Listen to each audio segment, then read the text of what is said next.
Good morning, guys. I apologize for not getting back to you on a very particular series that in my first video I slagged. It is the Scarlet St. Clair, Hades and Persephone series.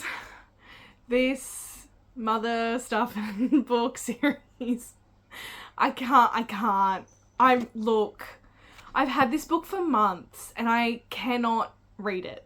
I'm like so done with this series.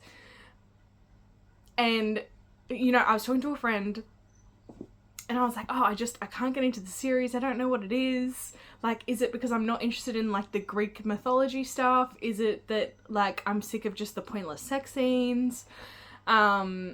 That the story's so jumpy. Like, no, that's not the issue. The issue is that it's written in third person. I have been reading my entire life, and it took me months to figure out that it was the fact that this entire book is written in third person, and I hate it. I hate it with a passion. I don't feel like I'm a part of the story. I want to feel like I'm the main character, or that the main character is talking to me, that like I'm part of the group, like I'm a friend, like I'm a fellow fae, and like no, that's not what I'm getting. I'm really annoyed because I went and obviously bought the whole series because I'm a weirdo, an absolute lunatic for doing that in the first place, and I'm never gonna finish this series. It's not gonna happen. So this is my final. I'm never picking this book up again. It's never happening. This is it. This is my final review. My final review of the series is I hate it. I hate it so much. If it had been written in first person, or at least even second person, but third person, no, it's not happening. Persephone's body vibrated, warmed from the spark Hades had ignited. Without supervision, the flame had spread, consuming her whole body. She sought a distraction and wandered outside, where she walked through the garden, consumed by the smell of damp soil and sweet blossoms. She caressed petals and leaves as she passed until she came to the edge of the plot, where a wild field of yellowing grass danced, encouraged by a whispered whispered breeze is the you know what?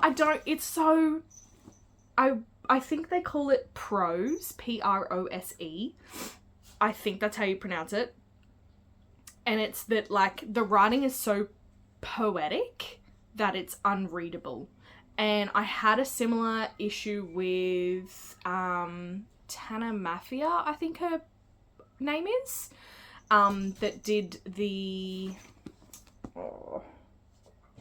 I can't remember the series, but she wrote the Shadow Me series. I read the first book and I never wanted to read her books after that. Yeah. And when I looked at reviews, that was like the word that people were using for her writing as well. Like, it's too poetic to be engaging. And like, I love a good poem, but not when I'm trying to like read a story. I shouldn't have to like figure out what you mean. And it's just too long. She took off at a run, orange flowers blooming at her feet as she sailed across the field. She didn't have to focus on using her magic. It radiated from her, unfiltered and uncontrolled. Hades' Dobermans joined her, chasing each other until she came to a halt at the edge of Hecate's meadow.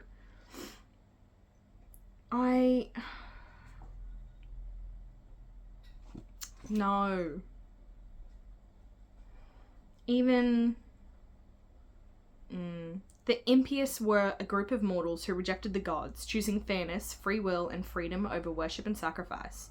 Persephone wasn't all that surprised that they'd showed up to protest the games, but it was kind of unexpected given that the impious had kept a low profile for the last few years. She really hoped they stuck to peaceful protesting and didn't escalate. A lot of people would be out and about for the festivities, Persephone, Lexa, and Sybil included. The girls settled down to finish their movie, ate pizza, and kept their distance from topics that involved Apollo, though they didn't keep Persephone from trying to figure out how to help Sybil. Apollo's actions were unacceptable, and didn't she have an obligation to her readers to expose injustice, especially when it came to the gods? And maybe if the story was good enough, she wouldn't need to write that exclusive. Hours later, Persephone was still awake and unable to move. Sybil's head rested in her lap, and Lexa snored fast asleep on the couch opposite them. After a moment, Sybil shifted and spoke in a sleepy whisper. Persephone, I want you to promise me you won't write about Apollo. Persephone froze for a minute, holding her breath. Why not?